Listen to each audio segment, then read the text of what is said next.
YouTube, it's your boy Thomas Crampton here.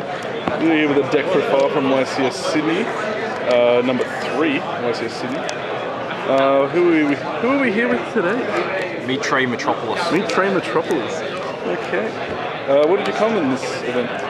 Top 32. Top 32. Third after Swiss. Not quite first. Not quite, but almost. What were you after Swiss? Third? Third. Third. That's not too bad. Yeah, so we played the Peps. Peppes. It's the best deck, so why wouldn't you play the most powerful cards? Do you know Pepe in Italian means pepper? No, but now I do, so... So let's get into the spice, shall we? Alright, so pretty standard. 3 Italian wizard. If it's not Italian, then it only pluses...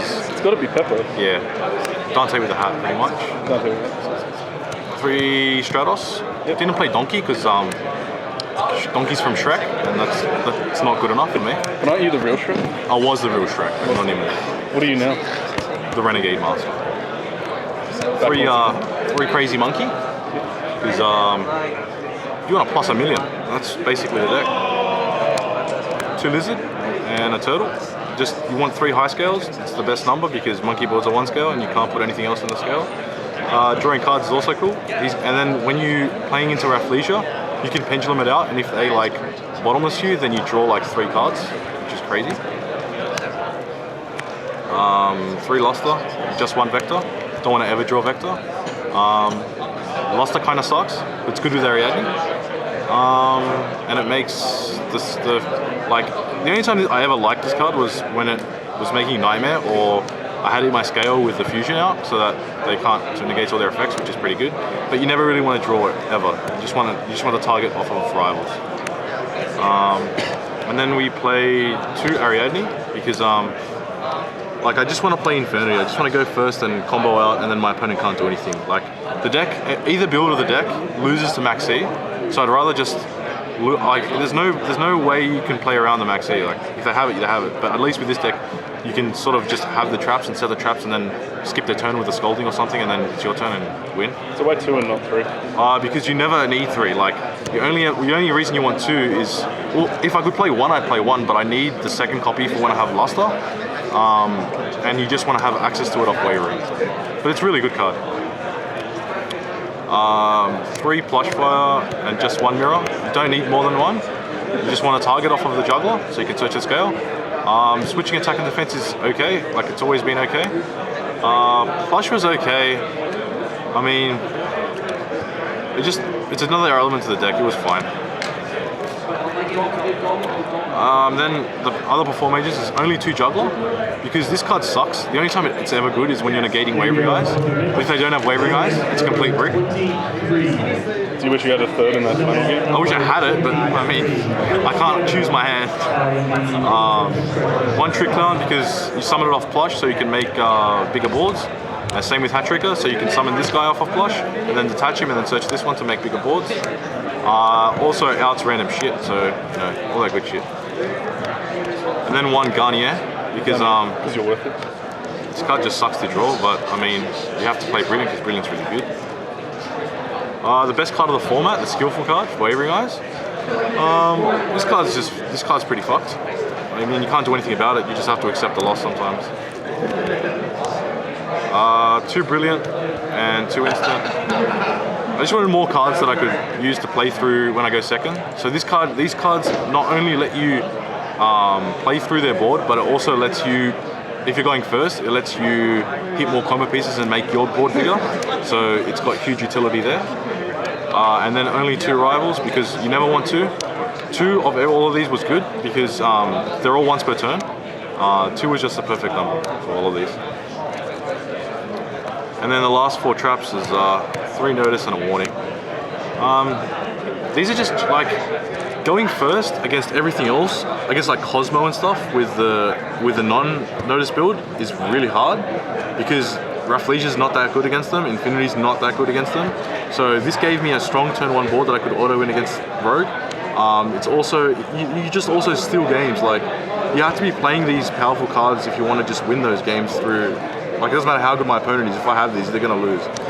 So, those were them.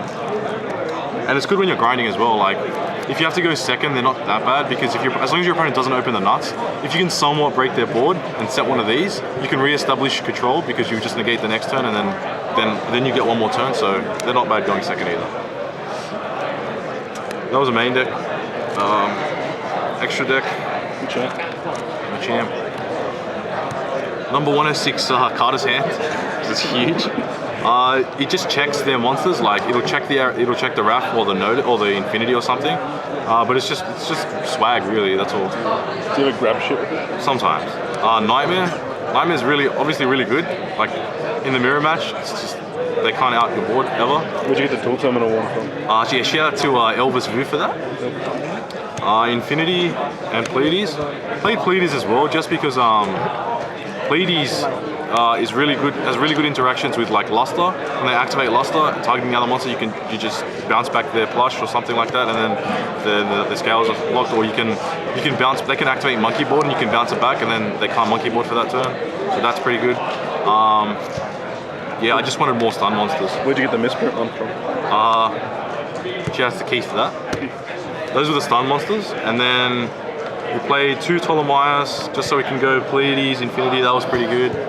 Nova and Diamond. Make this against William Wang, and then he can't play Yu-Gi-Oh, which is great. Then the utility was just a 1 trapeze. Almost cut this card, but we cut Dweller instead. And I realized that was a mistake. I don't ever want to cut this card. This card's too good.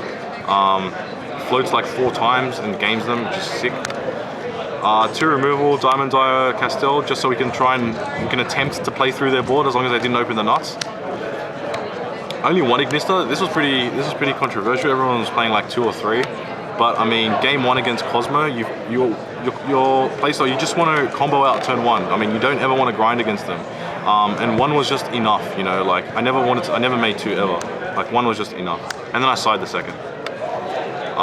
The fusions, Nodin obviously, Seraphonite, and then Dinoster. This card's really good. Means you don't lose to Wavering Eyes, but if you can't make it, you lose to Wavering Eyes. So yeah, that was the extra deck. And then sideboard was just for Rogue. We just sided the Twin Twisters. We don't want to lose to Fragrance. We don't want to lose to back row. So yeah, this card was pretty good. I mean, every time I resolved it, I won the game. Just against Rogue, like it's really bad in the mirror match because especially against this deck, everyone sides Twin Twister against me. They can't if they attempt to out the Infinity, they have to spend a card, and then with this card, they have to spend another 2 cards. So sure, my board is gone, but you've got to play with Yu-Gi-Oh with 3 cards to my 4 cards that I've plussed off Wizard. So that's impossible. So that was pretty good. And then when we went first in the mirror match, we sided 3 Revolution is over because I mean, everyone was siding Twin Twister and Dark Holes, and so it's searchable off Ariadne, and then when they have those sideboard cards, it negates them, but if they don't draw the sideboard cards, it also negates Wavering Eyes, and it also negates Wizard, and banishes it, and it's a counter trap. So if they Wavering Eyes, and if you Wavering Eyes, and then they chain theirs, and then you negate like this, they can't chain anything else. So yeah, they can't Infinity it or something like that, you know? It's a counter trap, they can't chain to it. So that's when, this card was pretty good over the weekend. Something that came up was deck dev, but deck dev just seemed a little risky. Like sometimes they just don't have the monsters, they just have spells. It seemed a bit awkward, so I just went with this, so I thought it was pretty good. That was for when we went first in mirror match only. We didn't side against Rogue or anything because that was too thin, so yeah. And then we sided a Part Naga for Vanity's Fiend pretty much. Because people were siding Vanity's Fiend, and you can Skullcrobat, search this, and then boost your guy to 2/4 and smack him. We also sided Ignister and Dweller. Dweller went in for just Mermail. I mean, I couldn't fit it in the extra deck because I wanted to play Pleiades, so I just had to side it. And then Ignister went in against Cosmo, obviously, because I mean, sometimes you have to go second and then grind against them, so that's that. And then the last few cards was when we went second in the mirror match. I mean, it's really hard to tell if your opponent's going to let you start or go first. But if everyone's always so shit scared about you just comboing out and opening the nuts and them just losing, so they're usually going to start. So you can usually tell, but sometimes they're just retarded and say that I'll go first anyway. So we decided for that 3 board clears. Like these are obviously really good. It was better than Chalice because I just felt like Chalice only extended over to the Scythe, but I mean, like Scythe isn't that hard a card to deal with. You just have to wait a turn pretty much. These just let me, like if they couldn't Infinity, sometimes they'd go like Wrath Nightmare, and then you just win the game, or like Thunder King and you just win the game. It's just, they're necessary. Also adds Vanity's Fiend, Majesty's Fiend. And then to go along with that, we sided another board clear. This is basically just another dark hole. So I'm essentially interrupted Kaiju Slumber. So did you wake Damo up when you? Yeah, like I just love the art on the card. Really, it's really nice. But yeah, another board clear, 4 board clears, and then to go along with that, 2 Kaijus. Some people were playing Nat Beast, so I wanted to have some outs to Nat Beast. If you draw this one, you can out Nat Beast because they negate it, and then if they're retarded and don't make a dweller next turn, you can banish it, search a Kaiju, and then you're out. But yeah, I mean, really that's all I had for Kaiju. But yeah, this one also, lets you board clear, and it gives you a monster, so you take, like, it doesn't even matter which one, and then it just gives you an extra monster to game them with, so, because this is just food for like Ignista or Infinity really. So yeah, that was the deck profile pretty much. Okay, any pretty shoutouts? standard. Shoutouts to everyone that gave me cards, Damo, Frank, the team, Good Games, it's my sponsor. Yeah, that's it pretty much really. Okay, Papa Frank signing out.